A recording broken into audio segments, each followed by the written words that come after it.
sportsmanship, and a spirit of respect for everyone involved. May this game that is enjoyable for all and a positive experience for those young athletes.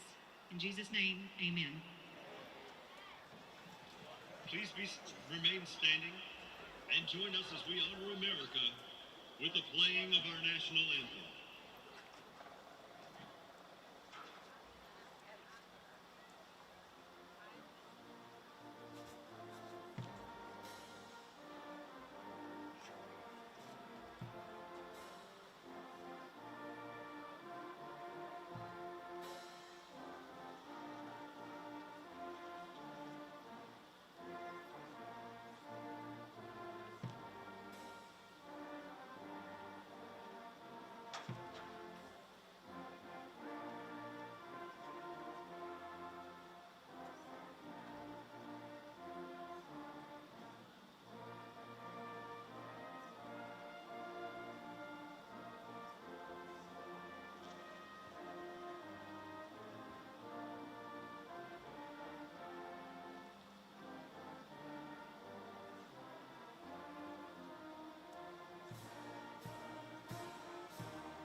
Oh, no. You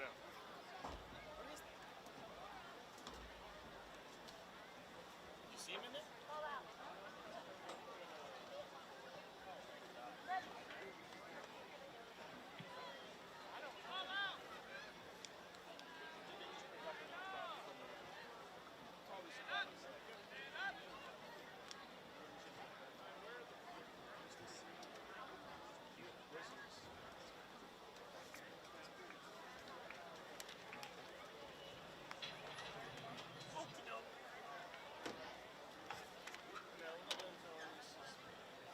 Your Eustace Bulldogs have won the toss and have elected to receive.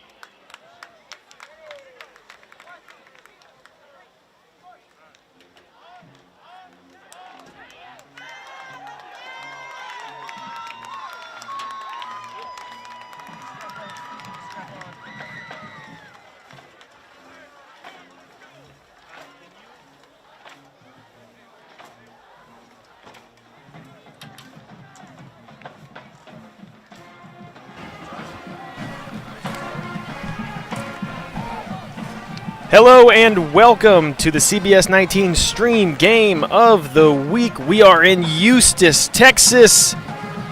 I'm Jimmy Searfoss here with Robert De La Garza. He's got a mic on and it even works this time. He loud and clear. Robert De La Garza, how does it feel to be here on such a gorgeous night of football and a really nice facilities? We don't get out to Eustace much, but Bulldog Stadium really impresses. Yeah, I mean, this is my second time to Eustace this year. We did cover them probably our opening week, but yeah, I mean, any time that we get here a little early and have all the equipment running, that's basically all you can ask for. All you can ask for is saying the most sometimes. But hey, we got a good one for you here today. We're getting a look at the Malakoff team that's been so good these last few years, but they've taken a little bit of a step back this year. You know, they rode a 31-0 win streak for so long, just dominating East Texas at that 3A level. And they went all the way to the state championship 2 years ago. They won it, went back last year. Didn't quite have the same result against a very, very good Columbus squad. This year, they are playing, they're 3-3 right now. I mean, they graduated heavy. A lot of them, like their quarterback, Mike Jones, moved on, who was such a big part of that offense. Who? Actually, oh yeah, you know what I'm talking about. You know his phone number? But I actually recently saw him. He wasn't playing, but it was at TVCC. I was at that game this last week, and TVC got the big-time dub over Navarro, as first play of the game is going to go direct to the quarterback, who's hit behind the line of scrimmage and falls forward for a small pickup there. Quarterback keeper to number 11. That's going to be Ethan Marquez. Ethan Marquez leading that Bulldogs squad. I think they call this place the Boneyard. Yeah. Well, what a great name. I mean, great name. Now, it's a shame, though, that the football team on the stadium isn't exactly playing up to the level of the name right now. They're struggling a little bit. The Bulldogs 0-7 right now, looking for that first district win of the season. So a little bit of intel that I got from some of the guys in the booth up there is that Ethan Marquez is actually, you can see on the roster, he's a running back and middle linebacker. So their starting quarterback is kind of having some hand issues this evening, and they're kind of having to run with the backup tonight. That looks like that one was handed off. It might even be enough for the first down. Looks like just barely held up right there. So it's going to be 3rd and about 1. So the quarterback's injured today. Yeah, I mean, having to step in after, a bummed hand in just kind of, but that's football, you got to step up, next man up, and, these guys are pretty much well-versed, especially in high school. You play a lot of both sides of the ball usually. Yeah, especially on the 3A level, and especially right now. We're getting towards a little bit deeper in the season as that one's handed off to Mason Patek. Looks like it was just enough for the first down. Yeah, and that will move the chains. Someone else they said to mention to keep your eye on this evening is Mason Patek. He plays. He's a ball carrier. He's also going to play some slot sometimes. He's going to get a lot of the handles, whether that's in the air, through the slot, or also just on the ground. And we'll take a short break here for you right in a moment.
Intended for Ethan Gallup, number 22, out of the backfield. It is incomplete. Brings up 4th down 7.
And a ball outside into the end zone for the Malakoff touchdown. Next play. It's like you can come down and talk to her, but the answer is still going to be no.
All right, welcome back to the CBS19 Stream Game of the Week. We apologize for the short dropout. We had some technical difficulties we were dealing with, but it looks like we are all good to go here at the beautiful Bulldog Stadium in Euless, Texas. Eustace, Texas, excuse me, because we actually just missed a touchdown recently, and Malakoff's driving once more down the field. Looks like they're knocking on the door right now, looking towards that purple end zone.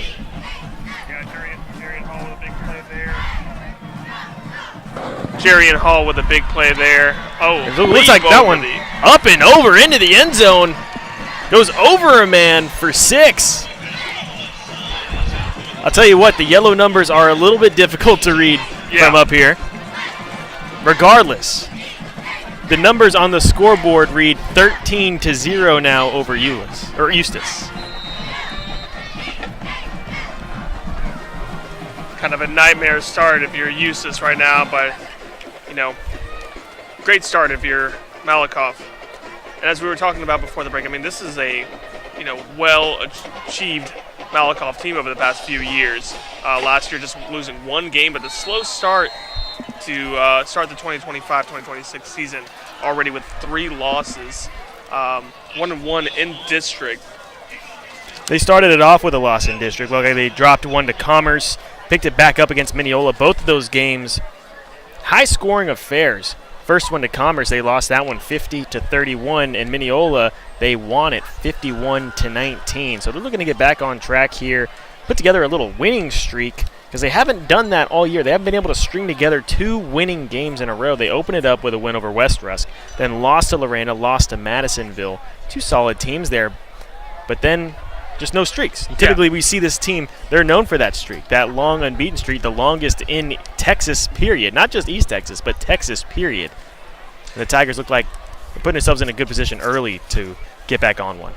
Yeah, I mean, if you look at those early losses to Lorena and Madisonville, if you look at the box score, I mean, these are close games. I mean, 1 score away, potentially Lorena. I mean, we're just talking about a field goal separating these two, and just, another one-score game in that game against Madisonville. So, I mean, they're right there. They were this close to being, atop of the district, but right now just kind of in the middle of the pack. Got a squib kick from, and it's fumbled, bobbled by, able to jump on it. Bobbled by a Bulldog there. Good with the help of Ethan Gallett, they were able to swallow it up. So Eustace will get another shot at the ball here. 3:49 left to go in the first quarter. Score is 14-0. Eustace sporting the purple jerseys with white pants, white helmets, and that purple E that we're seeing everywhere. Eustace High School right across from us. Gorgeous looking high school. Yeah, great campus. All the facilities. I've heard the basketball stadium, which is sitting right behind us, is a fantastic place to play.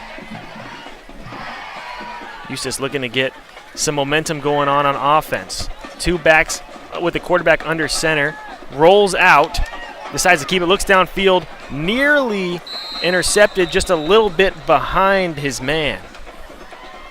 Quarterback was hit hard on that play. Slow to get up. That's Ethan Marquez, and we already mentioned how he is the backup quarterback tonight. Their quarterback who's playing second string tonight is was pressed into this backup quarterback position. Preston Sy, he's number 20. He's a more like their 3rd string, but while their starting quarterback has a bum hand. Yeah, he did just enter the game. He's a sophomore. Plays running back and quarterback. 3A ball, you're still seeing a lot of guys playing a lot of positions. Entering the game, Shane Cheek. I mean, when you're down 14-0 as well, you're going to probably have some struggles on offense, especially when you're playing with your 2nd and 3rd string quarterbacks. Trips receivers to the bottom of the screen. Sy moving up, handed off to Sy. Sy pulled down. Did he get to the line of scrimmage? Doesn't look exactly like he did. 3:20 left to play in the first quarter. If it looks a little hazy out there tonight, it's because they're cooking up very good burgers. I have found that one out myself. I love a $5 burger. It just makes it taste that much better. You put it down with the guy that was cooking them up, you got yourself a good time. You're gonna have to go back for seconds. I might have to go back for I seconds. mean, $5. Yes, I'll have to join you for sure. I have a. Yeah, we're getting seconds. Okay. Third Back down. set again. Third down and long. Here's the pitch. Swing. Looking for some outside room. Picks up one block, and then it just disappeared. Didn't quite get much there. We will have a fourth down. Yeah, it's going to start looking a little scary if you're putting against this Malakoff team when you haven't had any stops yet against the Tigers. Offense is getting what they want. Had a couple big plays on that previous drive. We did see one punt out of Eustace. It was not great. 2 minutes left to go in the first quarter. Time's winding down here.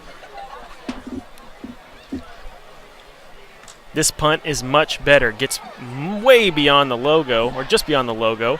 Fielded at the 40. Brought down instantly. Solid tackling from the Bulldog squad. That's number 55, Jackson Hernandez. Was Nasir Ross receiving. So the Tigers will get another shot at it.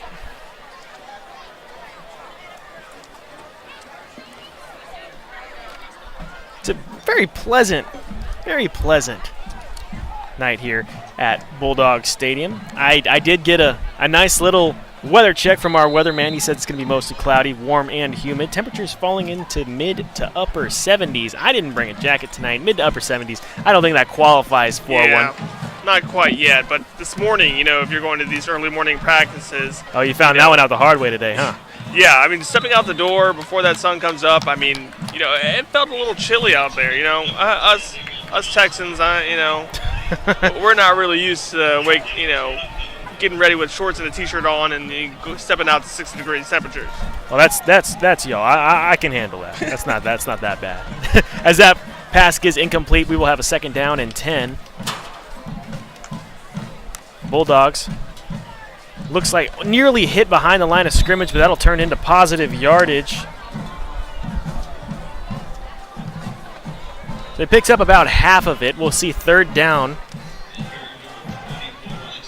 Good opportunity here for the Bulldogs to put a stop to these Tigers early in the drive. It looks like it's a pink out night here at Bulldog Stadium. Handed off to number 6, Jerian Puka Hall. They'll pick up the first down and a little bit more. Brought down around the 45, or the 35, excuse me.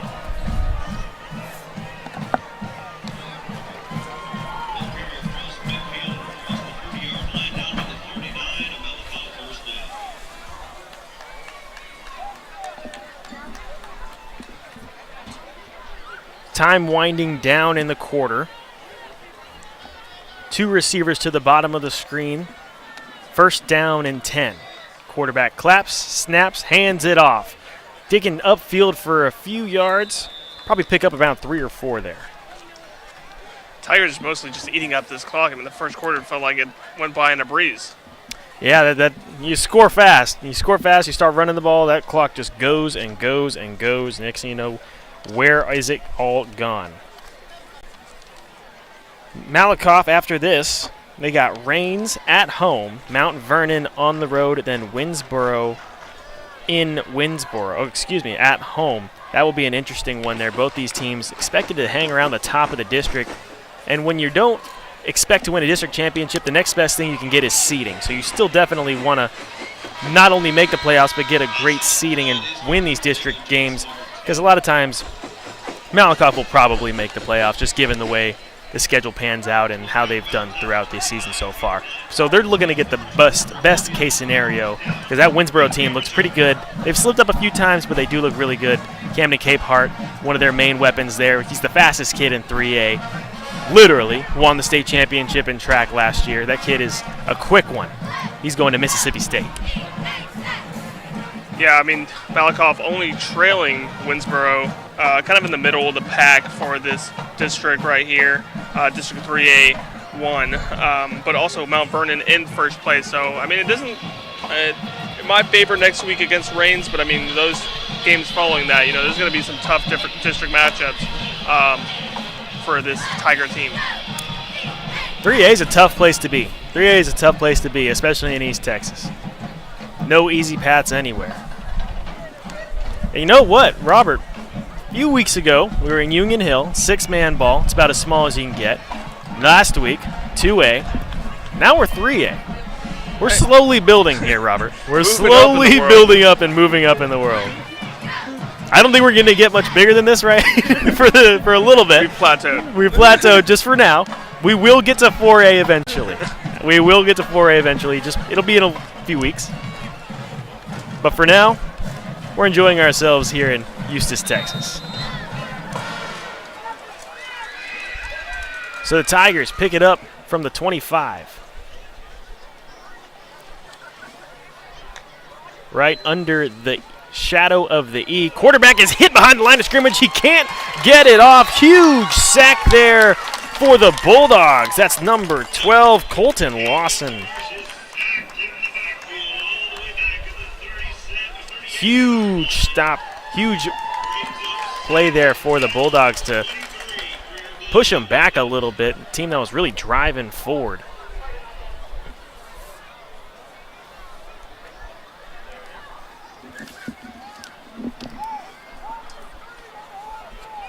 So Malakoff, 2nd and 23. We'll start spreading it out a little bit.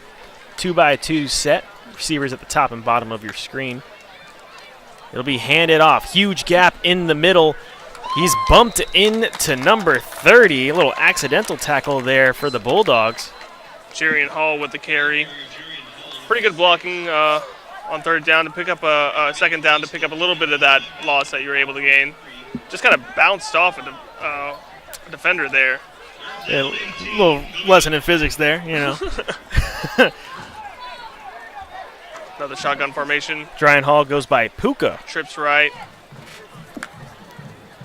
Here's a snap. He wants the screen on the other side of the field. Fielded by number 14. Hit behind the line, or hit early. Didn't quite go down. Pushed up for a few yards, but that was the Sear Ross with the catch.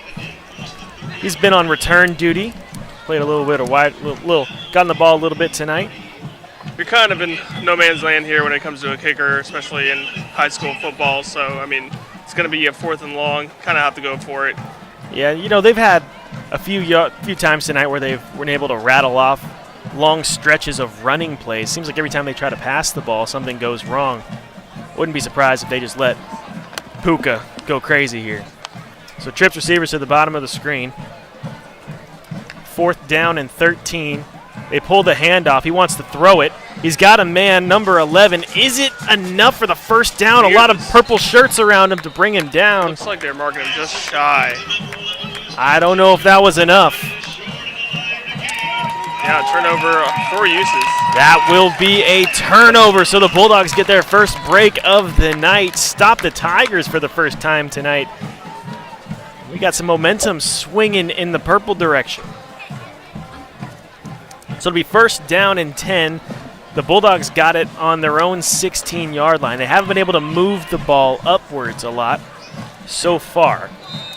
It feels a little early for needing a stop, but it felt like that one right there. You kind of needed that one. Especially, back-to-back, they start moving the ball. Almost, it looked a little bit easier, but that was a big-time stop for us. Good break for the defense, especially getting off the field, catch a breath.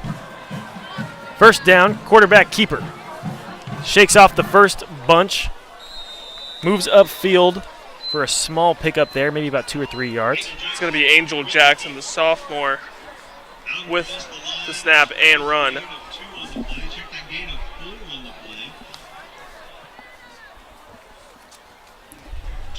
Just a who's taking the snap for the Bulldogs. That's what, the 3rd person we've seen take a snap for the Bulldogs tonight? We might just see 11-on-11 football. Looks like Angel Jackson again under center with 2-back set, hands it off. Kind of just runs into a pile there. And that's the issue with being a one-sided offense for right now. Just it's struggling. They could just pack the box, Angel Jackson are looking like he's limping around too. He looks like he might be a little hurt right now. Good showing from the Bulldog squad tonight. Good showing from the Malakoff side as well. 8:38 left to play in the second quarter. In the shotgun formation. Takes the snap, looks downfield. Oh, he almost had an opportunity to get wow. hit hard.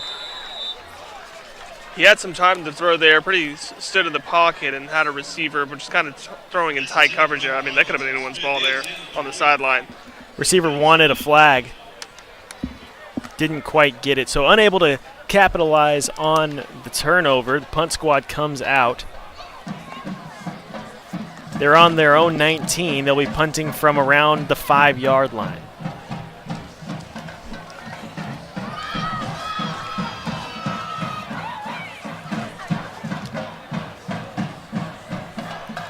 Here's the snap. It's perfect. Kick. Great punt.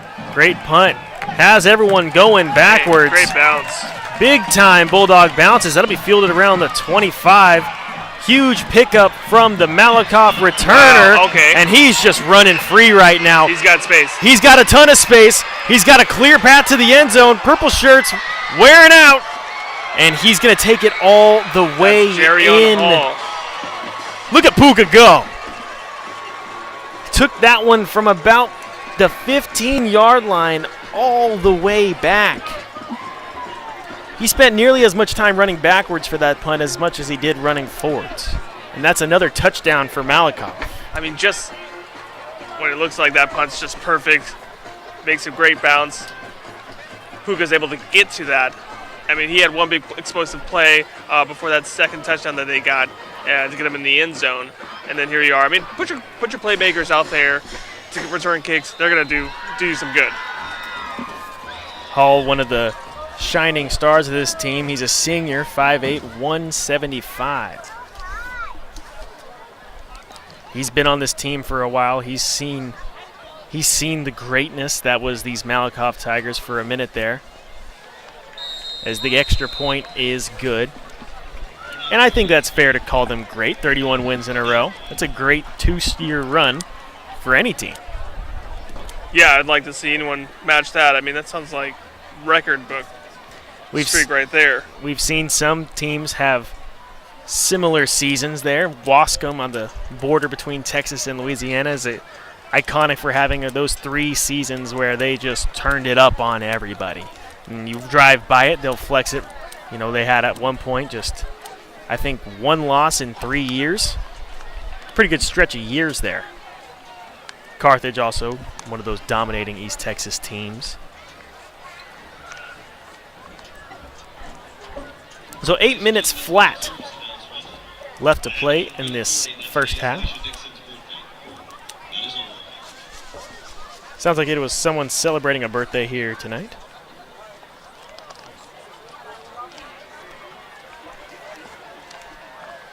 Well, Robert De La Garza here on the mic with me tonight. He's picking up on a little bit more than his regular duties of my color commentator here. Robert, you're also picking up our game of the week. You've been out to both teams' practices so far. It's a good one, Gilmer versus Van. What have you seen that stood out to you, but just coming from those 2 practices? I mean, first off, just kind of a lot at stake for this game. I mean, right? I mean, we already know Gilmer had that slow start to begin the season. But both of these teams 1-0 in district. Basically have opposite records, with Van being 4-2 and Gilmer being 2-4. But just 2 great programs in East Texas. Well, historic. I mean, Gilmer just. You know, when you think of East Texas, you think of Gilmer. But, you know, this is a district matchup. Both teams 1-0. Just trying to stay on top of that district right now. But, I mean, you have playmakers on both sides. You know, Van is lost a lot of seniors last year, but they still have a senior-heavy O-line. So a lot of veterans coming back on that O-line. So they expect to have a great running game. Their quarterback, his first year under center, he's a dual-threat quarterback, someone who can run the ball. He can throw on the run, make plays with his feet. They're expecting a lot from. I mean, this game is going to be in the trenches, of course. It's going to be one of those matchups, running the ball, limit the turnovers. Anyone could win this game. Gilmer, I mean, what do you guys say about Gomer? Their record doesn't really reflect who this team really is. Just playmakers on both sides of the ball. You know, that quarterback, short in stature, kind of like a Kyler Murray, but he's a playmaker. And their running back, Q, as they call him, Williams, playmaker as well, just kind of leading the team and rushing. I mean, it's going to be a great game. It's hard for me to pick right now. We're going to save that for tomorrow. But in Van, playoff implications. I mean, playoff 100%. atmosphere. 100%. Second down and 11 for the Bulldogs. First one didn't go anywhere. Turns up, gets to about the line of scrimmage, falls forward for a few more on second down. Yeah, it's funny. At every single level of football, it really comes down to the offensive and defensive lines. The good teams have good ones. The bad teams struggle a little bit in the trenches. Heck, we're seeing it right now in front of us. Malakoff's defensive line is very good, and they're very big. They're noticeably bigger, and it's affecting the run game for these Bulldogs and as they try to figure out a way around them. But our game of the week isn't the only game in East Texas. Our site game of the week is one I have just been salivating over. You look at the schedule and you go, oh my, that one is going to be good. Right. Kilgore, Lindale. Oh my goodness. Just the thought of it is awesome. Because if anyone's stopping the Kilgore Bulldogs, I've said it time and time and time again, it's the Lindale Eagles.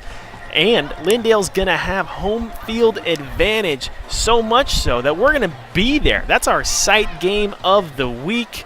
We want to see all of those fans come out. We want to see just the kind of advantage the Eagles have at home in Lindale. I haven't been to that stadium yet. I'm very much looking forward to it. I've heard it's fantastic. It is great. Is it great? It is great. It's probably one of my favorite stadiums here in East Texas. I mean, of course, you think of Gilmer's Stadium. I like Henderson Stadium a lot, as well as Lindale has to be up there with one of my favorite stadiums to attend. But, I mean, I know we're talking about it kind of on the drive over here. It's going to be a short pass. It's kind of no gain there, maybe a yard or two on that play. But,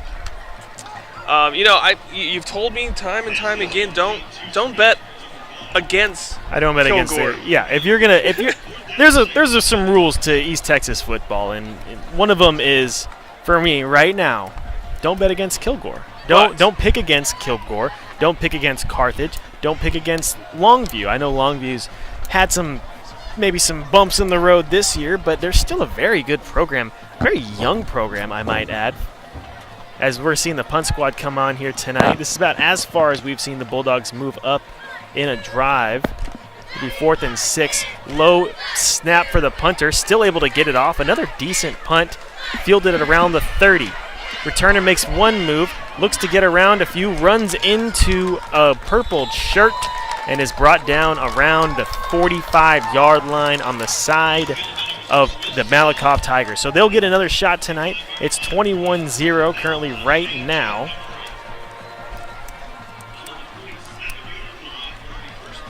But yeah, Kilgore Lindale is one that I'll be looking forward to. And I think if they take care of business against Lindale and if they can make it a substantial win, I think that no one can stand in front of them till maybe the end of December, till Christmas. Right. And even then, I wouldn't pick against Lindale against anyone in the state of Texas. And you mentioned Kilgore, them having some home field advantage, but this is something I was kind of talking about. Some of the coaches, Van's coach today, Moffitt, it's kind of hard to have home field advantage. And when you're in East Texas, especially when you're playing a team like Gilmer, when you're playing a team like Kilgore, these fans travel. So you're going to have both sidelines pretty full and don't know how much that kind of comes into play. We're seeing that right now. I mean, Malakoff they filled up that stands for the away team, and it's tough, because Lindale and Kilgore really aren't that far from each other. And second of all, what is a far drive in the state of Texas? I can't seem to figure it out, especially in East Texas. Everyone just seems to think, 2 hours, whatever. I can make that. that's enough for me to not want to go somewhere. But an hour 32-hour drive, everyone around here just seems to make that whenever they want. Second down after the thrown away pass, as that one looks like Puka finds through the hole and picks up the first down. Another Tigers first down. Seems like you're going to be saying his name a lot tonight. I mean, he's just kind of finding open lanes. I mean, this guy's got great vision and runs with authority. That's what you want to see out of your running back, especially if he goes by Puka. 5 minutes left to go.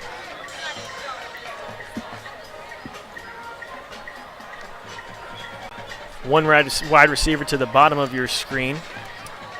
Trips close to the line of scrimmage as Puka rolls out. Well, it's looked like Blitz. may have been offsides, but no flag. Quarterback on the run, able to get it out.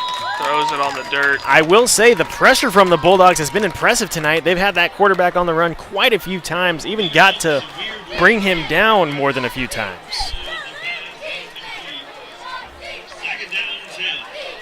So we'll see second down and 10.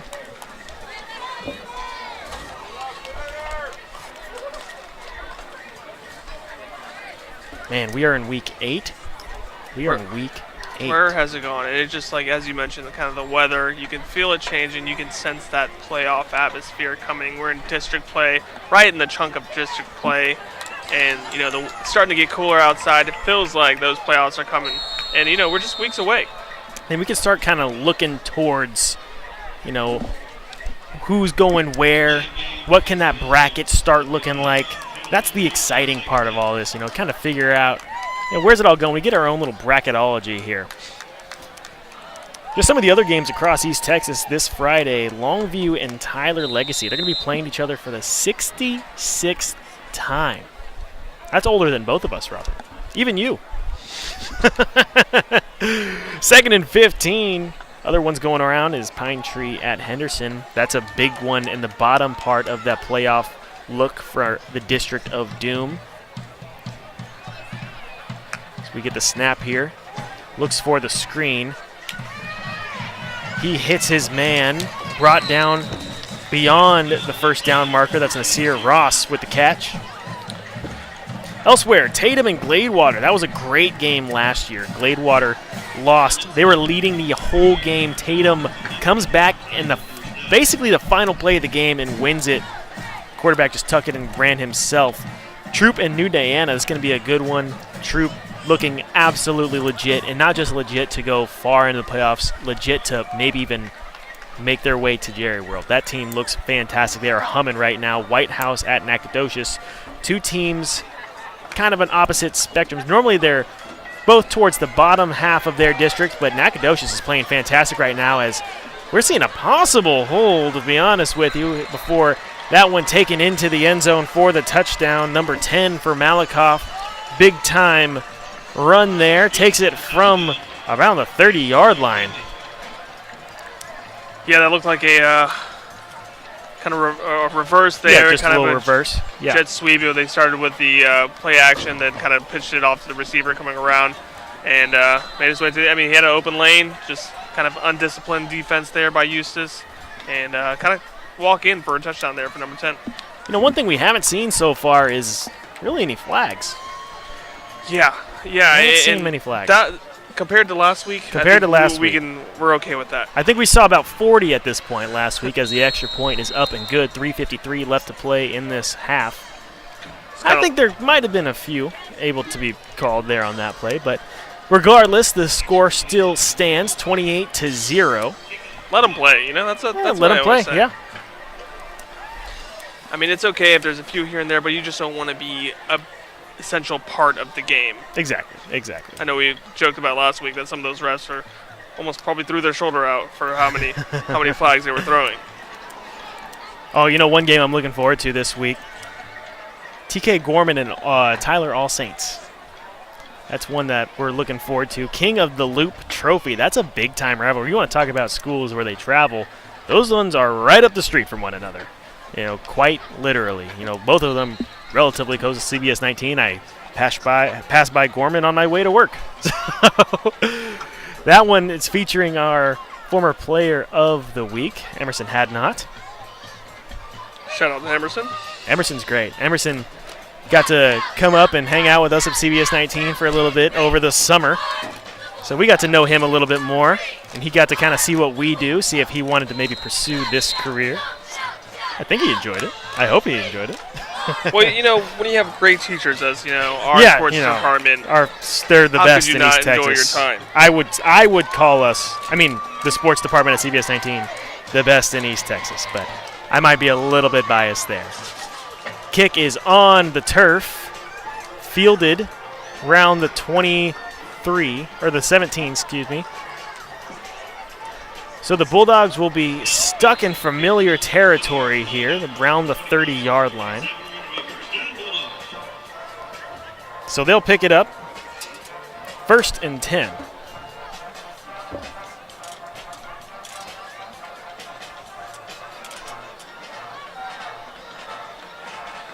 Athens and Carthage, too. That should be an interesting game. I mean, of course, never bet against Carthage. That's kind of the rule there, but still seems like that could be a very interesting game to be a part of if you're at that one. Oh, for sure.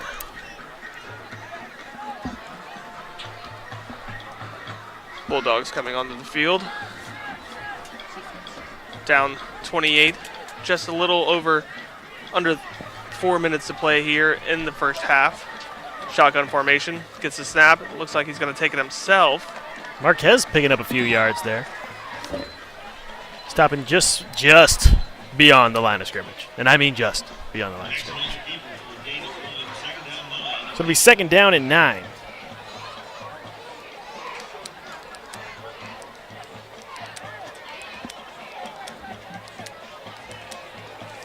Got to be thinking something here. I mean, you got to try and make some efforts downfield. I haven't seen any huge chunk plays from either throws downfield that might be from either one of these teams. A big part of it probably is, the fact that they are down a man. Yeah.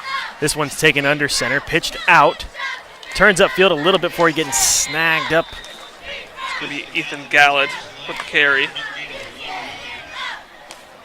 Gallant wasn't able to get far before the strong arm of, who was it? Gathan, a senior, also plays both sides of the ball. I was told by, he's a playmaker on the defense. He's got some big plays. You can see him. He's good on those red zone areas. Haven't seen it tonight. Frankly, Tigers haven't really been in the red zone very often. Yeah, they've been scoring on those big chunk plays. They haven't really got the chance to sit down and put a drive together, and that taking them all the way to the red zone. We will see a first timeout of the night with 2:13 left to go in the ball game. Tigers take it. Calling a timeout just before the half, trying to save themselves a little bit more time to add to that lead. So it'll be 4th and 8 on the 29.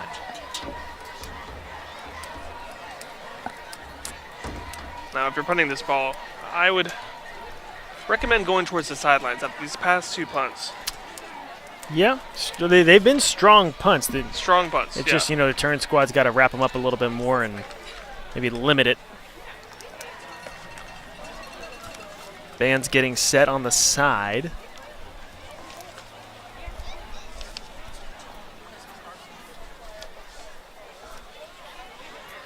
As I said earlier, there is a lot of fans here at Bulldog Stadium in the Boneyard. A lot of fans wearing pink. October is Breast Cancer Awareness Month. Done a few stories on that so far. Had a run down in Tyler and across some of the parks that we have. Tyler is sitting about an hour away from the Boneyard here. It'll be 4th and 15. Can maybe shed some time. Apparently we learned tonight you can shed some time. As that one stops at around the 50, takes a Bulldog bounce. Going to inch towards the 40-yard line, and that's where it will come to a stop. So Malakoff will pick it up at the 40. Right around the tip of the E, the purple one. So we do have a 2-minute timeout, and we will take a short break. If we gather ourselves, we'll get right back when the play starts.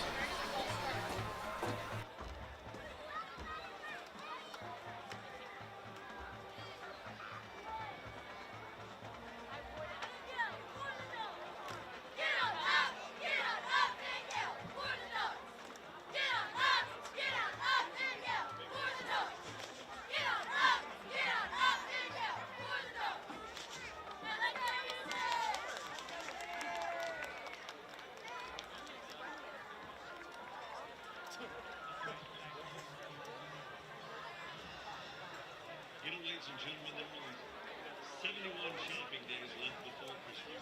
Nothing says I love you for that special someone like chili cheese nachos. Stop by the concession stand and get some today.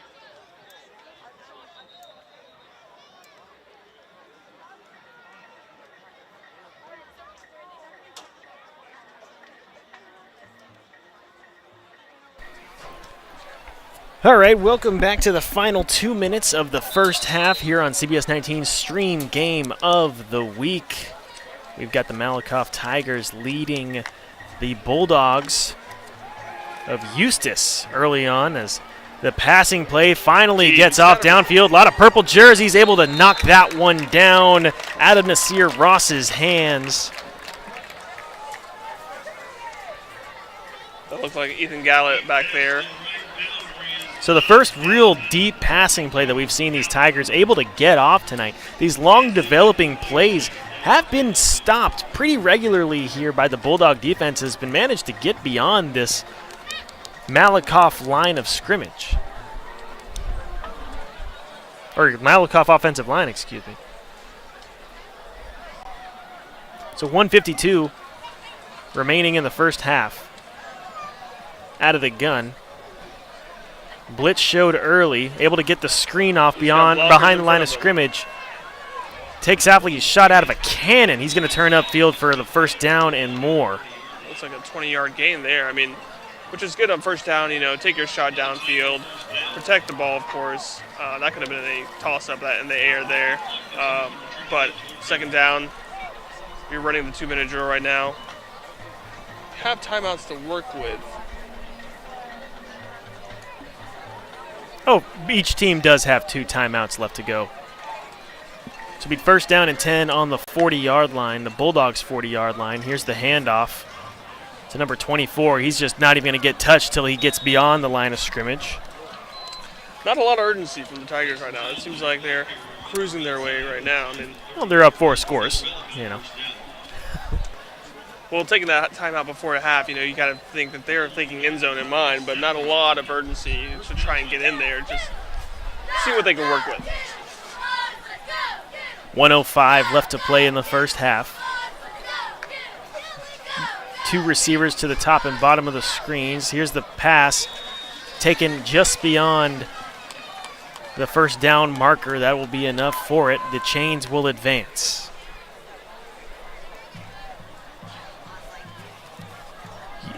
As a school, Eustace not exactly known for football. They've got some big-time powerlifters that go here. Also some cross-country kids that hang around the state championship level.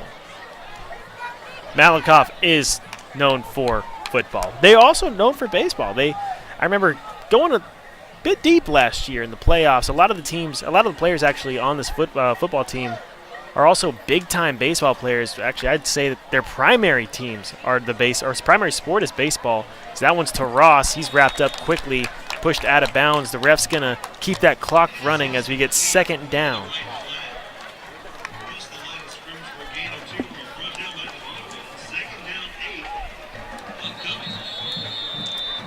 We will have a timeout taken here. Kind of a late timeout there. I mean, they kind of let another 10 seconds run off the clock before committing to that timeout. Malakoff has been coached by Jamie Driscoll for a while now. He's been the head of that team that's been leading winning all those championships at every level. Something that he likes to do is have his team do push-ups after the game. Regardless if they win, regardless if they lose. They're doing push-ups. And I can't remember off the top of my head if it's for every flag or point scored or point allowed, but they're doing push-ups regardless. So far, though, it's been a pretty clean game. We haven't seen a flag, and they haven't given up a point. So they might be going home with a few less push-ups in their lives than maybe they would expect it. Okay, so still early. Points that you allow, defense allows. That's how many push-ups potentially they might be doing, Could or be. the flags. Like a reverse Oregon Duck situation. Gotcha. Okay, because if they were to be doing the Oregon Duck situation, then they'd probably be having to do a lot of push-ups. They would be doing a lot of push-ups, yes. 37 seconds left to play in the first half. 2nd down and 8. Fakes the handoff. Looks downfield. He wants his man Ross in the end zone. Not able to wrangle it in. Pass was thrown a little bit high. Had a little bit of gas on it, but Messier Ross wasn't able to haul it in. I don't think he would have been in bounds regardless if he did. Just need a little bit more real estate on that end zone. That would have been. Yeah, if it was a 15-yard end zone, it would have been enough. 30 seconds left on that clock. 3rd and 8. Ball's on the 15-yard line. Trips receivers to the bottom of your screen. Here's the snap. Looking to pass again. Had a man open briefly. Getting some pressure. There's Ross. Able to haul this one in for the touchdown. One Bulldog potentially was looking to make a play on it. Yeah. Wasn't able to get a hand on it, but took the all-or-nothing route. Once the Tigers quarterback got out that pocket, it looked like he had a lot of Bulldogs in his face, but kind of just took his time, let the play develop, and kept his eyes downfield, and was able to get in the end zone. I mean, that was a great play by the quarterback. We've said it a few times tonight on those passing plays. They've been able to get a lot of pressure on him. One thing we haven't talked about is these extra points. I mean, this kicker's going to be – he's going for 4 for 4. This is his 5th attempt. Get some pressure on the right side, but it is able to go up and good. So the Bulldogs will get one more possession, but we'll see how much they can do with 21 seconds. They do have 2 timeouts left. They could run it back and make it really easy. Yeah, I think you got to think the Tigers aren't thinking about launching this ball downfield. Probably just get a little squib action, run some time off the clock, potentially get the ball back. But this is one that either side you just kind of kneel it, go to halftime, try and make some adjustments if you're Eustace.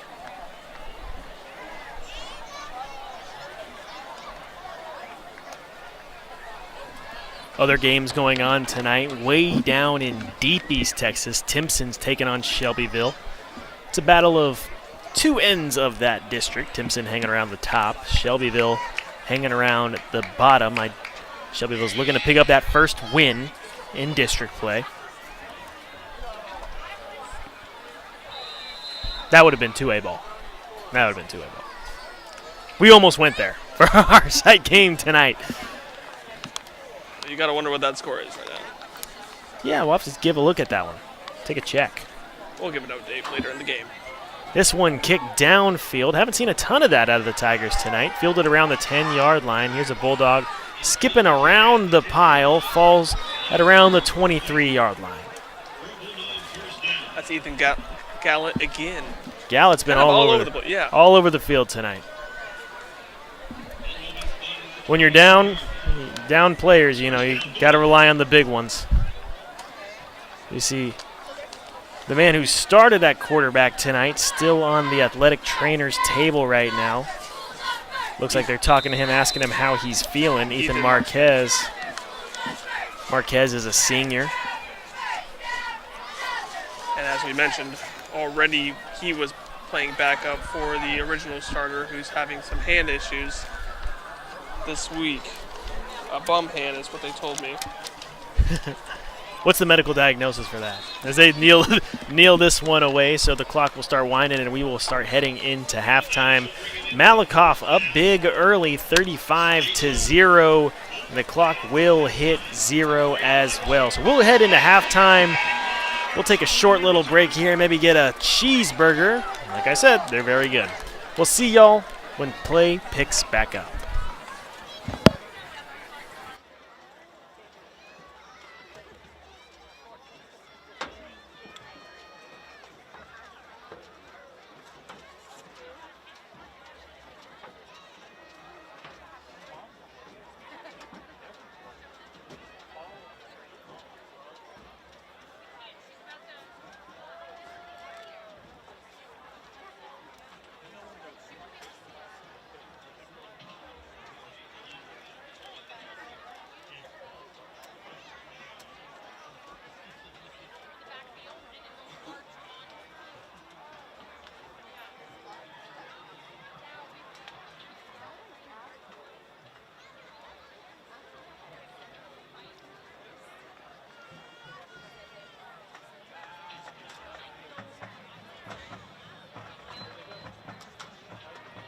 Good evening, ladies and gentlemen. For your halftime entertainment, we're proud to present the Malakoff High School Tigers.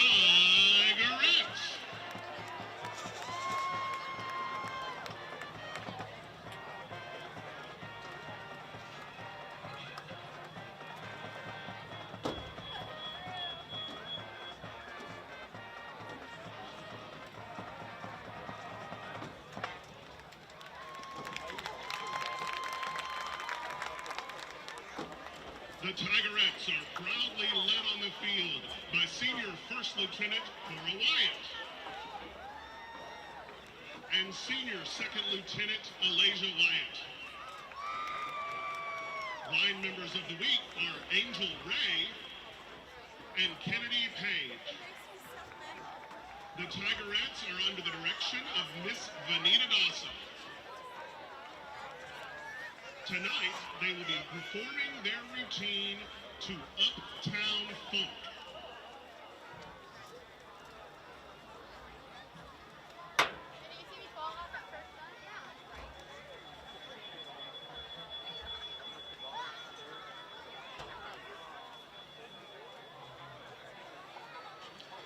Let's hear it for the Tigerettes.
The Malakoff High School Tigers.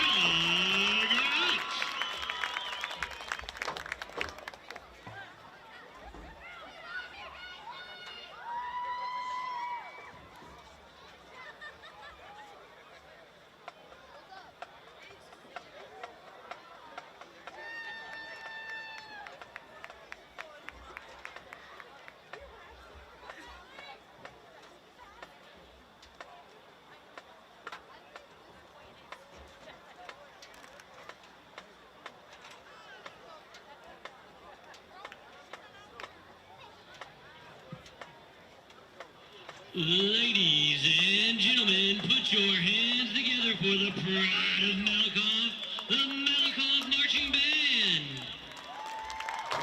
The marching band is being led on the field tonight by Haley DeGarmo. The band will be presenting their 2025 UIL competition show entitled Into the Heart of the Machine. Tonight's selections are Movement 1, Ignition, Movement 2, Wind Up, and Movement 3, Full Power.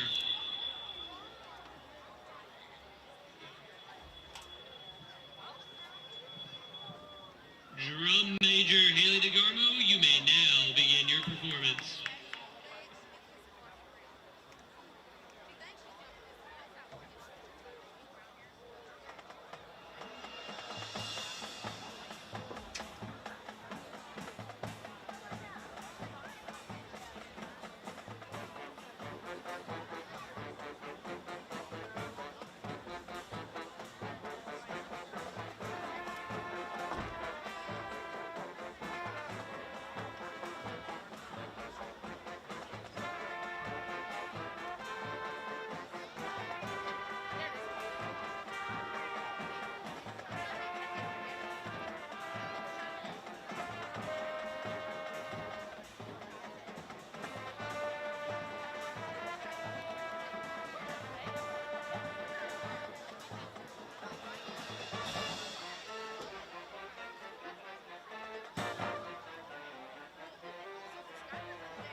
Thank you for supporting the Pride of Malakoff Marching Band.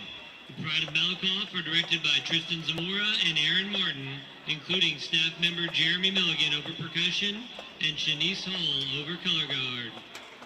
Color guard member of the week, Lily Nix. Section of the week, the color guard. And merit of the week, clarinet player Layla Townley. Let's give one more round of applause for the Pride of Malakoff Band.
Ladies and gentlemen, put your hands together for the Pride of Eustace, the rhythm machine on 316. Under the field direction of drum majors Blake Smith and Biv Holland, we are proud to present their 2025 show, Work Hard, Play Hard.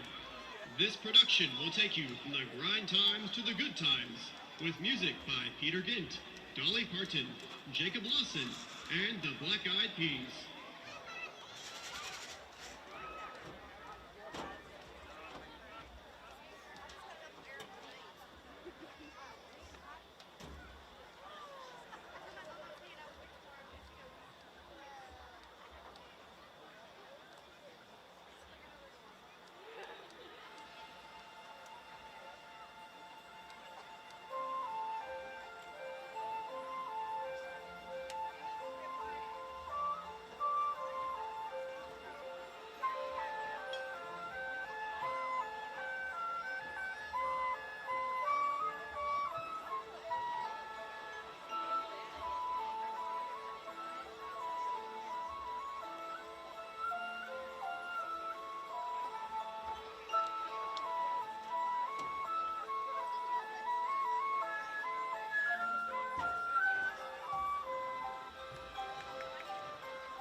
Directors and staff of the band are Crystal Heidel, Sam Litton, Justin Legal, Savannah Harrell, and Adrian French.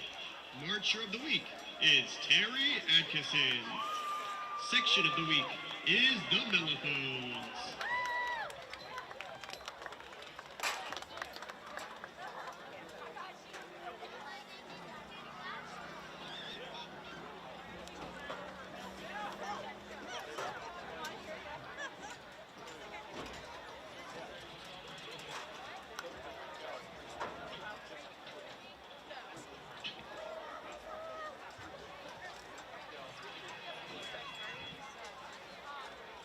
As the band rolls off the field, ladies and gentlemen, just as a reminder for the upcoming light show, there will be, for those with photosensitivity for flashing lights, there's going to be a lot of flashing lights, but a lot of really great music too. Just want you to be aware, avert your eyes if that will cause you problems. Thank you.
How about that for some halftime entertainment, Robert? That's the thing about these newer stadiums, newer schools. They got those big fancy lights. I'm trying to think about who else has them in East Texas. These guys have them Longview has some big fancy lights. I know Athens has some big fancy lights like that. And it's kicking off a good, well, half of a good game here for us. Malakoff is playing their butts off right now. They currently lead 35-0 over the Eustace Bulldogs here on our CBS19 stream game of the week. I'm Jimmy Searfoss here, joined with Robert De La Garza.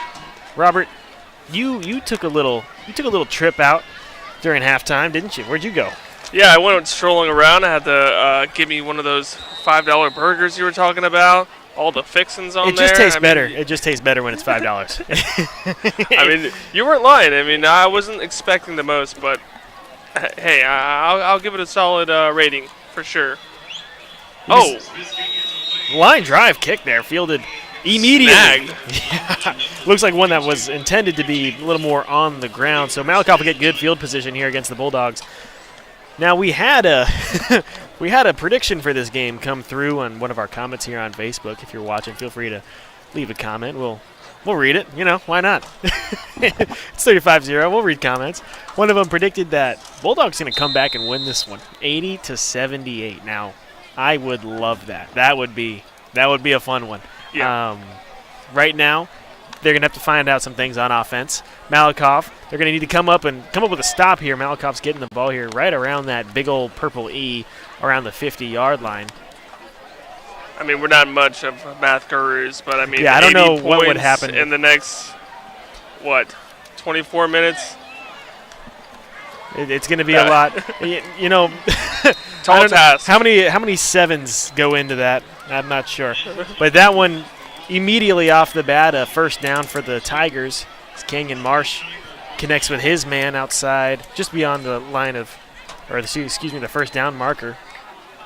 We were talking about a little bit about that pre-start of the third quarter halftime entertainment. I mean, hey, if that doesn't make you want to go out and hit somebody, I don't know what does. Little Metallica. Oh, definitely, yeah. Little Enter Sandman. This one right up the middle for a strong pickup there. So we'll pick up about half of the first down, or half needed for the first down. 24 will come off of the field. Puka Hall make his way back onto the field. Puka Hall's had a big game so far. I mean, return to touchdown. Here's the snap. Made some big plays in the first quarter. Screen goes a little bit wild there, not quite able to connect. Marsh with his man. Just a bit outside there, but looked like he would have been met by some Bulldog defenders there if he did make that completion. Come on, give it a little Ooker. Give it a little Bob Ooker. Try yeah. it. You know, give it a shot. You know where I was going with it. Just. Yeah, there we go. There it is. The third down and 3.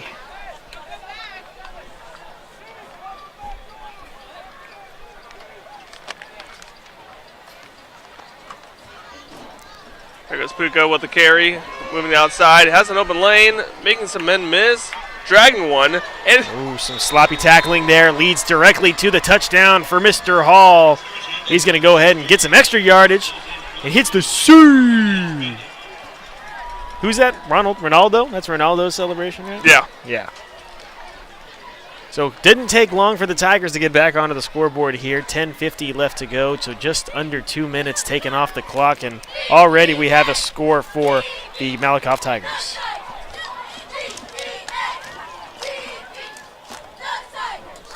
Looks like Malakoff is trying to go for their season high of scoring. They had the season high last week at 51 points.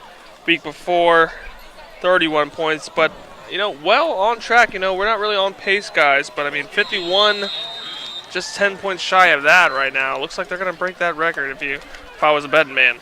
I say it all the time.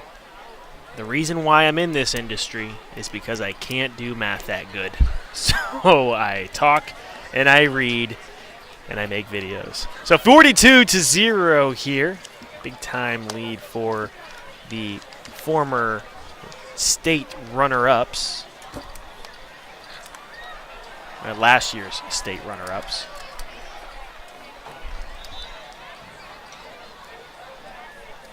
Third quarter of this ball game. Bulldogs ready to take this kickoff. They've done a lot of that tonight. No man back too deep, just around the 15-yard line. A lot of these kicks that we've seen were on the ground, trying to force a mistake here early. Got Hudson Smith back there, the junior, as well as Ethan Gallant, of course, all over the field tonight. Yeah, there's one man we keep calling on that Bulldog team. It's Mr. Gallant. It's kind of like your utility guy in baseball. You know, you just kind of put him anywhere, wherever you need him that week, that day. He can play just about anywhere. Big Great time kick. boot there for the Tiger. Fielded around the 10. Is bobbled a little bit, but they followed upon. So one of the tougher ends of the field that the Bulldogs have worked from tonight. I don't believe they have a first down so far. Yeah, definitely have not gotten across the 50 either. So one thing that we do love to say as sportscasters, tale of two halves. Maybe we can get something like that here tonight. A tale of two halves. It would have to be a great second half, but, you know, our viewers believe in the Bulldogs. Maybe it's a little wishful thinking, but... By the way, if you're joining us on Thursday night's streaming game of the week and you're still with us, shout out to you. Drop a comment. We got a solid little ball game here. Malakoff Tigers, it's always good to see a team like this as first play off the bat picks up just about half needed for the first down, so we're about halfway there. The second down and about 5. Second down and 6. Ball's on the 24-yard line. Malakoff's a team that's always kind of tough for us to get out to from Tyler, Texas on Friday nights. Do enjoy getting them while we can, though, especially on a night like this. It's a gorgeous, gorgeous night. Second down and 6. Bulldogs, 3 receivers to the bottom of your screen, puts one in motion in the jet. He will get the handoff, turns upfield a little bit. Will end up getting pushed back a little more, so they'll lose yardage on the play. We'll see how much they lost.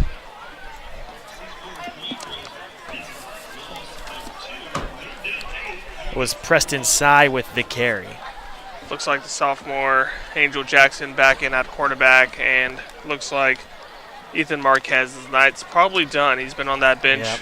He's got the towel on his head. He's got his helmet off, resting. His night is most likely done. Third down and 8. You know, it's tough to ask your offense to go out there and perform well. Got a flag on the play here, but tough to ask your offense to go out there and perform well, especially against a big team, big name team in Malakoff whenever you're running a third-string quarterback out there. Yep. It's tough on every end. It's tough physically. It's also really tough mentally. In a game like this, you got to stay headstrong. We'll have our first flag of the night. The ball will move back even further, so a promising first snap for this drive. Getting a little bit soured here. Not the end of the world. Still 3rd and 13.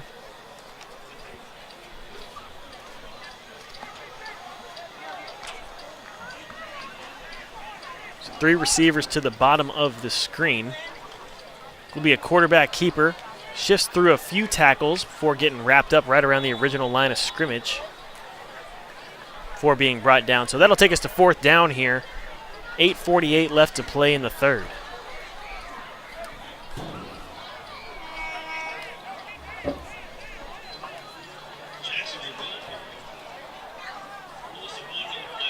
Looks like the offense is staying on the field right now. Could be one of those scenarios where... No, that looks Okay. like the punt squad. Okay. Punt squad's coming out on the field, back to return for Malakoff, Nasir Ross. We've got a Ross is- timeout for Eustace.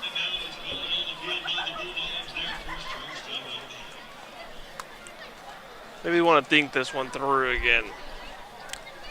Yeah, I mean, of all the things that's been going well for the Bulldogs tonight, one's been pressure on the quarterback. They've been able to get that when they drop back. 2, the punt. Punter's been on one tonight. Now, Yeah. he had one rough one out the gate. But since then, he's been booting that thing downfield consistently. Now, the punt return team or defense Another hasn't been fantastic, but the punter has shown off that leg quite a bit tonight. He had one that went back, what was it? It pushing seemed like 60, 70 yards. Yeah. Yeah, they've been a lot of hang time. They've gotten some friendly bounces. You just need a little bit of support from your defenders there, running downfield, being disciplined, closing the gaps, closing off the outside. So 4th and 9. He'll be booting this one from around the 18, 19 yard line. High snap. Punt is able to get off. Punted. This one gets high.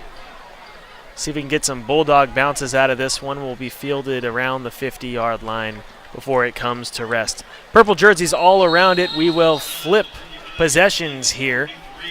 Yeah, The Tigers. just as we said it, he's had a great night punting. That one not his best, but he did have a lot of defenders in his face, nearly blocked. Gotta love the old announcer jinx. It's a tale as old as time. It's consistent. You want to talk about things that are consistent in this world, it's the announcer jinx. Yeah, some people don't really buy into the jinx or are not very superstitious like that, but me, if you're talking about like no-hitters and things like that, don't say it. We don't want to hear it. We can read the box score. One of the very first games I ever called in college, baseball game. Like, oh, this guy hasn't given up a home run all year. Dink. Next pitch. Or when you're watching the field goals, it's like this guy's a perfect 4 for 4 from, and that's a big run there on first down. Jet motion, turns up field, has a lot to rip off there. This Malakoff's cheerleaders have made their way to this side of the field, to the home side of the field. Malakoff just dominating on all ends tonight. Absolutely. Quarterback, Canyon Marsh has had, sometimes defenders in his face, but he's moved well outside the pocket, able to make plays, even though, things have gotten a little sporadic, and keep his eyes downfield and extend the play. Even whenever it looks like there's no gain there, he can find an open receiver. Right now, moving backwards, though, on first down. So clock will restart, 7:30 left to go in the third. Two receivers to the bottom of the screen, one to the top for Malakoff. Marsh takes the snap, hands it off right up the middle. Two hands on the ball, but he'll get swallowed up right around the line of scrimmage. That'll take us to second down. Second and about roughly 11. No huddle here, just kind of taking the play from the sideline. We'll see that a lot in the high school world. Some of them will even mix in some signs. We'll get some signals from the coaches. Receivers hugging the sidelines there. Haven't seen a ton out of the passing attack, but when you run the ball like this, you don't really have to, as that one breaks up field. That'll be enough for a first down. Looks like Cody Smith getting the carry. Haven't called his name very much this evening. Kind of mixing up the running backs right now. Starting to see, running back's such a tough position. You get beat up a lot, especially at this point in the season. When you're up by however many scores 42 is, you're up by 6 scores. Not a whole lot of point in keeping the starting running back out there. He's got his reps in tonight.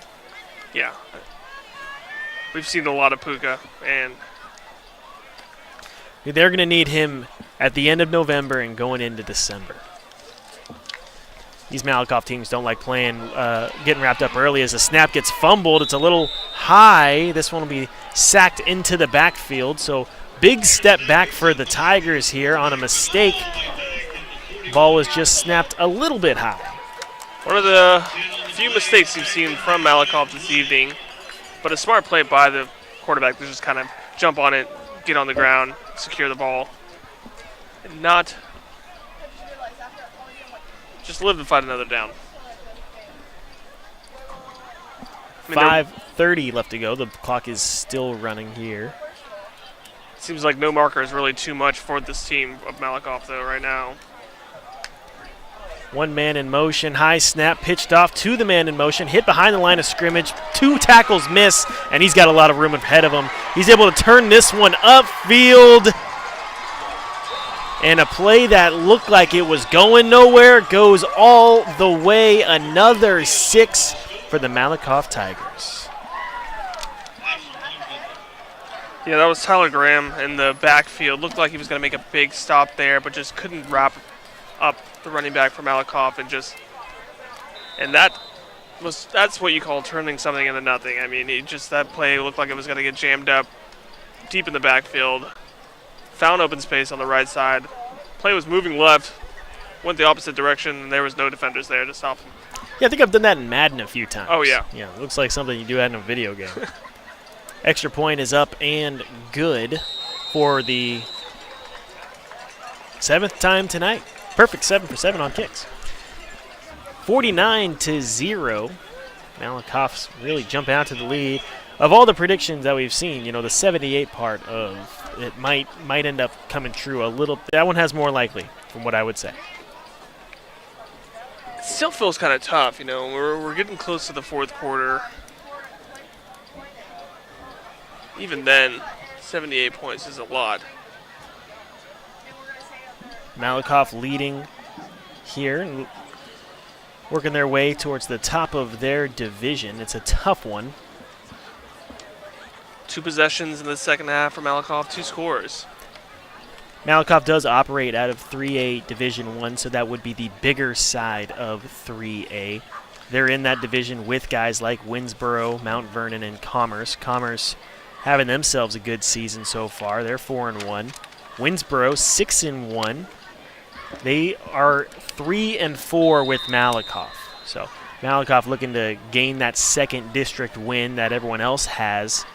That is in the playoff position in this district so far. Region 2, District 7. Kind of just in the middle of the pack, but they do have those big names in Winsboro and Mount Vernon coming up in their future. That Mount Vernon game versus Malakoff is going to be a real big one. That one's coming up soon. They do end the year against Winsboro. The Malakoff Tigers do. So those ending games will be big time determiners for where this team finishes. It's looking like, outside of maybe if Rains comes back, I wouldn't anticipate a big push from Rains. But given the circumstances, what I'm looking at on this standings right now, it's probably going to be Mount Vernon, Commerce, Winsboro, and Malakoff in the playoffs. It's just who's getting what, who faces the big dog teams. Yeah, And they can kind of shut down those dreams for Rains next week whenever they play them. Exactly. They could essentially kill those playoff hopes right then and there. His handoff. Running back is tripped up right around the line of scrimmage. He's going to fall for about 2.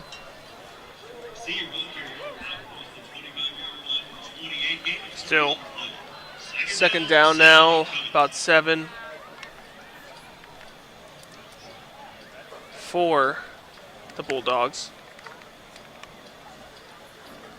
Just another one of those Bulldog teams. We don't think about Eustace. We talk about all the Bulldogs in the area, but we kind of forget about Eustace. Let's see, how many Bulldogs can we think of? There's Chapel. Kilgore, Chapel Hill, Carthage, Eustace. As this handoff is turned up field, he maybe gets 2 to 3 there. Tigers. We also have 2 Tigers. Malakoff Tigers. ARP Tigers. ARP Tigers, yeah. Tyler. Nope, Tyler's Lions. Different animal. If you put them together, you make a liger. Who do you take in a fight? I've heard that's like the ultimate animal. Who do you take in a fight, a lion or a tiger? I mean, is it a male Robert, there's a football game. This game's a little out of hand right now, but they're pushing here. They can pick up their first down of the night, 3rd and 4.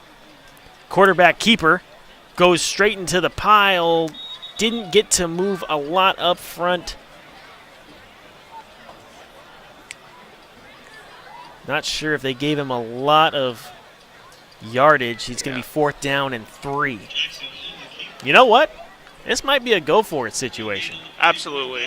I mean, you need something to just kind of go back to the film and feel positive about if you're Eustace. Or you can show off that punter again. We've seen him boot him. 3 minutes left to go looks like they will. in the third quarter here. Looks like they are bringing out the punt squad. New man back to receive for Malakoff. Another high snap. High snap. This punt gets off. Will drop around the 40. Big time bounces in favor of the Bulldogs, and it stays in bounds just long enough to get the maximum yardage out of it. Eustace puts a stop to it.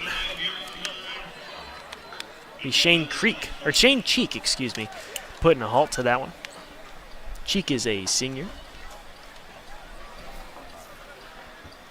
I don't know about this punter, just kind of, maybe he's got some luck on his side. Maybe he's got a rabbit's foot that he's keeping by his side, maybe a 4-leaf clover, but all those bounces have been maybe he has his foot. favor. Have we thought about that? Maybe he's just a great punter. Have we thought maybe he's just got the skill to get the bounces that he needs. It's possible.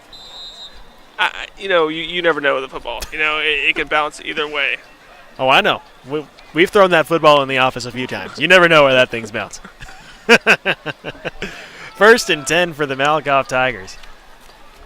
Operating on just about the worst field position they've had all night. They're on their own 25-yard line. This one's handed off immediately. Gets hit behind the line of scrimmage early on. So of all the ways that first play could have gone, that's the way you want it. So we got a new quarterback in now. Get a new quarterback in for the Tigers.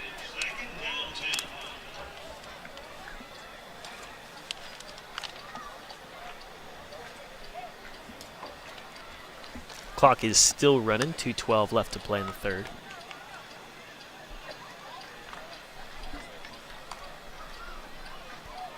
Hand it off. Goes to the outside. That one's not going to be enough for the first down. Strong little pickup there. Robert, so you're going to be at Van Stadium tomorrow, is that correct? Yes. Vandals. I haven't been there. I know I've been to Jeff Traylor Stadium a million times. What's Van's stomping grounds looking like? Van's a great stadium as well. Something that I was talking to coaches about. These are, especially this game, these are one high school town teams, and they tend to show out. So it's not just like two high schools playing against. These are like two communities going against each other. So, when you're in Van and there's a football game there, that's the place to be on a Friday night. Great building. I got to put it up there as well. Kind of feels like this Eustace Stadium, but a little bit bigger. When I talk about people and they ask me, what's it like out in East Texas? What's it like covering football out in East Texas? I love to talk about Gilmer because Gilmer is a smaller town. It's an older town, and with a lot of older buildings. But you drive through it, and you just go, man, there's not a ton here, and then boom, just like that. The trees part, and you're looking at Jeff Traylor Stadium and one of the nicest high schools you've ever seen. It's a gorgeous stadium, a gorgeous high school, in a football team that backs it up. Yeah. So you know where the money goes. You know what people care about in the city. Yeah, this game not in Gilmer this week. I mean, they have their own events going on this weekend. Yep. I'm sure they'll still make that drive, but of course the 88th East Texas Jamboree is this weekend. Oh. Such a huge event. Yeah, CBS, we were there for that one. Yeah, we were. You were there for that I one. was there. You were live there. What was that? Were those fries good? They looked pretty good. I didn't have the fries. Funny story. I don't know if you were there for it, but I had locked down a interview with a band booster who was they had best yam dish last year. So we got to try that, right? Little do I know, our chief meteorologist looks like a big run there. He's hit hard before getting brought down. Chief meteorologist talks to the same little truck that I was talking to. They thought we were working together, no big deal. Chief meteorologist ended up stealing my thunder there. And so I had to think of my feet. So I found the Union Grove, the Grove Shack.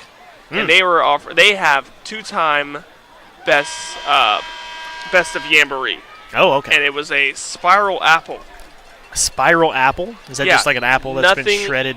Nothing I've ever seen Is it before fried? or tried. Yes, of course. Okay. Just like any fair food. Okay. Deep Fried. fried. You had fried apple. I'm sold. Yeah, I like apples and I like fried things. I don't see why I would hate that. That's a formula for success. Yeah, I think I see you eat apple at least 4 times a week. I do. I eat a lot of apple. I'm trying to keep the doctors away. That's what they say. So think, just kind of, thing is just cut into like mini wheels. It's spiraled, Okay. deep fried, covered in cinnamon sugar, also powdered sugar. And what I was trying to explain is like it's kind of like one of those pocket pies that you get at the store. That flavor, like a hot pocket pie. I don't know how to explain it, but No, you're doing a good job. So good, sweet, rich. Interesting. You're gonna be on a sugar high if you eat the whole thing. It's something that you could definitely share with somebody. Little rot a tooth out situation. Doctor a day, or apple a day keeps the doctor away, but the dentist keeps it knocking. Of course, the fair, there's food there, but there's so much more that comes with the East Texas Jamboree. Well, this snap, Little hand to the outside, swing, run. Not much there, maybe a yard or 2 for the Tigers. We're at the start of the 4th quarter now. yeah, we did move into the 4th quarter. Our apple talk We have took us into we the have 4th quarter. switched fields here after a big gain. Left side gains about 1 yard on the play. Second down 9 upcoming. So we have second down, 24-yard line. 9 to go here. New quarterback in for the Tigers. Came in right towards the end of that first half. He tosses the screen out to Nasir Ross, who just gets enough from the man driving by him to go down, falls down, picks up right about half of what he needed to get that first down. Just kind of got tripped up there at the end. But, it seems like these Tigers, Malakoff, they've been able to just kind of make people miss and find holes and create big plays out of it. It looked like that could have been another one, just kind of tripped up at the very end. I mean, that's kind of been their MO today, just kind of making plays out of pretty simple routes.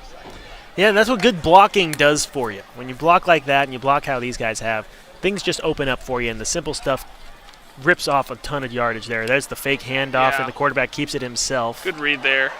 Ball's on the ground. Ball but it comes out a looks little bit. Malakoff recovers, but I don't know if they're going to call him down or not. Well, we talked about it a little bit earlier. This is just the start of our coverage here on Under the Lights, our Thursday night game of the week here. Malakoff versus Eustace at Bulldogs Stadium in good old Eustace, Texas. But tomorrow we'll have games all over the Piney Woods. Our site game of the week, Kilgore versus Lindale, one that I am overly excited for. When we'll have our game of the week, Robert De La Garza on it for the first time. Robert, he's feeling good about it. His shots look good. His interviews were great. And now we get to see it in action finally. And it sure is something you get to build it up all week, as this one's going to get taken in for a touchdown. We're tacking on another 6 for the Malakoff Tigers. And like I said, good blocking just makes holes open. Saw that just there. Tack on another 6. 55-0, the Malakoff Tigers build that lead up. But as we were saying, we'll be all over East Texas tomorrow. We'll be in Pine Tree versus Henderson. We'll be at the All Saints versus Gorman game. We'll be at our game of the week. We'll be at Tyler Legacy versus Longview. That one will be interesting. Longview was really looking to bounce back. They've suffered back-to-back losses, I do believe. A bye week broke up one of those, and I remember last year everyone was freaking out about, oh my goodness, they've lost back-to-back games, but now they've lost back-to-back games. When was the last time they did that? Yeah, and that was just such a tough loss that they had last week. I mean, coming A close down loss, to the too. wire And it's not like it was, to Forney. I mean, they had a possession in the red zone on 4th down, just kind of a bad miscommunication. Well, I think they had a possession in the red zone, fumble, had to get a stop, came back, got the ball, and then just unlucky at the end. Got outplayed by Forney, but it still was such a close game. I know I was at that site last week, and I picked Longview to win that game. Was feeling good about the pick even early on. I mean, it was kind of a shootout. They were scoring back to back in that first quarter, and one of those tight games. Could be a coin flip. It's just all about taking care of the ball, and it's something that they couldn't do late in the game. And it's those kind of mistakes that happen for a team that's younger. If you look at these Longview guys, the guys that are making a difference on that squad, they're all younger. The biggest playmakers are classes of 2027, 2028s even, some of them. I don't know what they're feeding their guys out in Longview, but they got a ton of young talent. So, this season, it is what it is, but the future is bright down in Longview, Texas. Yeah, and that interesting, that matchup you talk about, Pine Tree and Henderson. Pine Tree having some tough losses this year. Yeah, Pine Tree's coming off of a massive year. They had 10 wins for the first time in a while. They come back this year with some pretty high expectations. They got a quarterback that looks the part. They got some real playmakers on that offense. But they play tough teams, and they play in just about the toughest district in East Texas. They're in there with Kilgore and Henderson, and they play guys like Gilmer on the schedule. Gilmer is always a tough team full of talent. There's no easy wins on that schedule. Even Hallsville gave them a tough time. Hallsville's been giving a few people tough times. Yeah, it doesn't look like it's going to get any easier for them too. Henderson this week, and then their next two games, Chapel Hill and Lindale. That's about as tough as it gets right there. That's that District of Doom part. So they got to beat Palestine. They can beat Palestine. The interesting part is right now, Chapel Hill is out of a playoff spot. So if the season ended today, Chapel Hill would miss the playoffs for the first time in who knows how long. But Pine Tree, I don't anticipate that one ending up that way unless Pine Tree holds strong. If Pine Tree holds strong and they can pick up, how many games do they have left? Is it four games left? 3 games left? If they beat Palestine, they beat Henderson, then that Chapel Hill game gets really interesting. I guess they played Chapel Hill before Palestine, but if they take care of as many district opponents as they can, because I don't know if they would beat Chapel Hill just straight up one-on-one. Third down and 6 here for the Bulldogs. Yeah. Right now, looking at that 4A Region 3, you got Kilgore on top of his quarterback is swallowed up here. Lindale, Henderson, and Pine Tree would be able to squeeze in. Yeah. Such a great district there.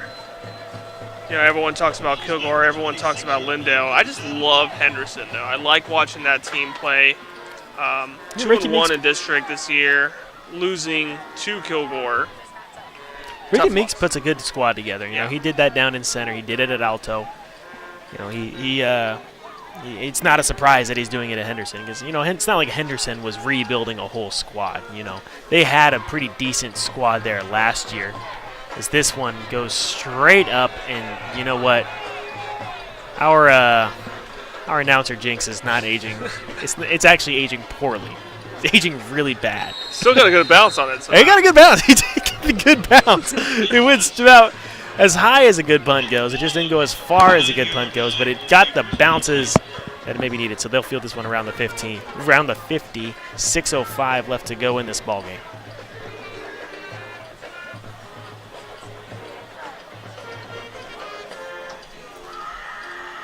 I will be interested in that, just to see what that Tyler Legacy's team looks like. We saw them come out firing this year. You want to talk about a young team led by a young quarterback down there, the Red Raiders are. Some younger guys on that squad. That offensive line is really performs well. They've fallen off a little bit. Just lost some steam, but, young guys still working on their game. This handoff taken, makes a few men miss before running up to the first down marker, not quite past it.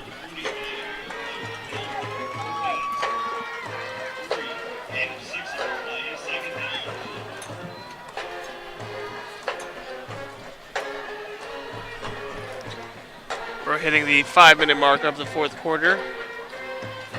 Malakoff with the ball, second down. about medium. There is something on this scoreboard to where you can download an app and tune in, and it looks like Malakoff has figured that out. We are somehow on the Malakoff sideline and on the scoreboard here. 2nd down and 4. Shifty run there from the back before getting brought down after picking up that 1st down.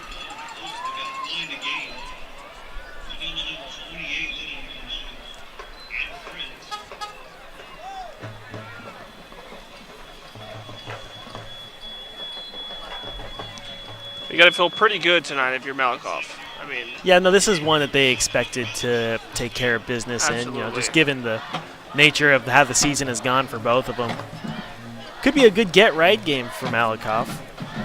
Just get your mind right. You know, go through the motions and succeed. It feels sometimes you just need to succeed a little bit, break out of a slump, whether it's a hard hit ball or a nubber that you just leg out. You know.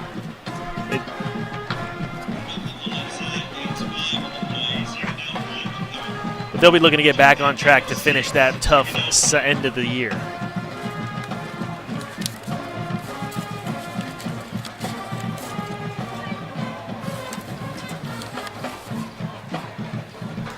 Last year, they won this game 77-0. So if things hold strong here, that would be at least 2 seasons where they did not give up a single point to the Eustace Bulldogs.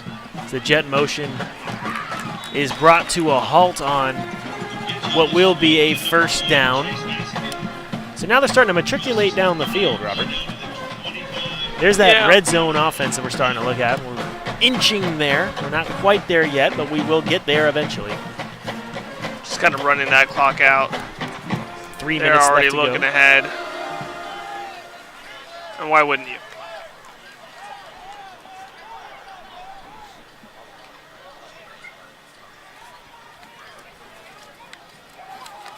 We spoke a lot about where Malakoff is going after this, but after this, there's 2 more games on the schedule for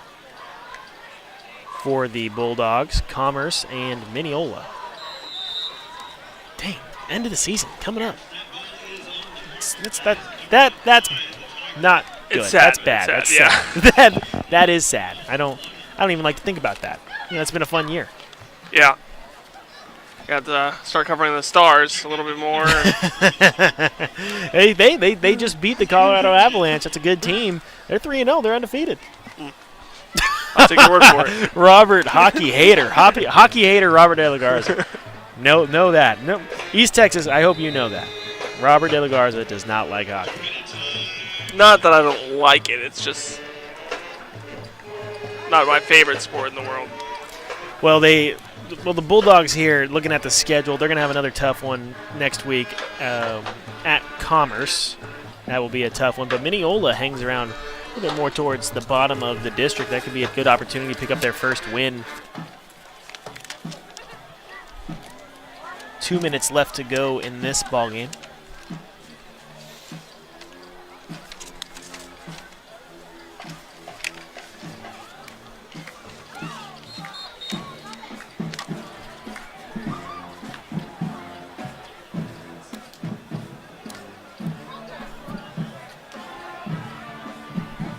This will be 2nd down and 10. Ball's on the 25-yard line of the Bulldogs.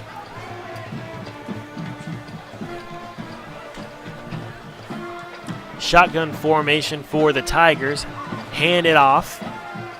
Some open room there before getting tripped up. Big carry on 3rd down. 2nd down. This is shaping up to be the last drive of this ball game. But I said it before, I'd say it again. Do not forget to stick around with us here on CBS 19. We got a lot of great coverage coming at you this upcoming week, especially at that Lindale versus Kilgore game, guys. I am so excited to get out there, to be at the stadium for the very first time, Eagle Stadium up in Lindale.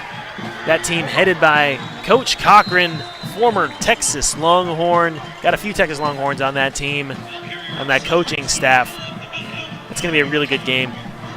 Texas they're ranked number 9 in the state of Texas. Lindale on Dave Campbell's. Kilgore's ranked 3rd. Number 9 versus number 3. This one, we're going to get to be a good measuring stick game on top of everything else. Just how good are the Kilgore Bulldogs? Or just how good is Lindale? Exactly. I mean, they've been battle proven. You know, both these teams. Both, exactly. We've talked about it a million times.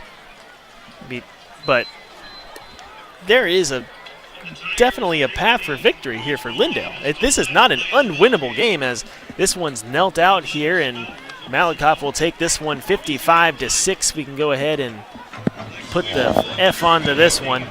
This one wraps up here, but stick around with us here on CBS 19. We got a lot of great coverage coming up on Under the Lights tomorrow. We'll see you from Lindale.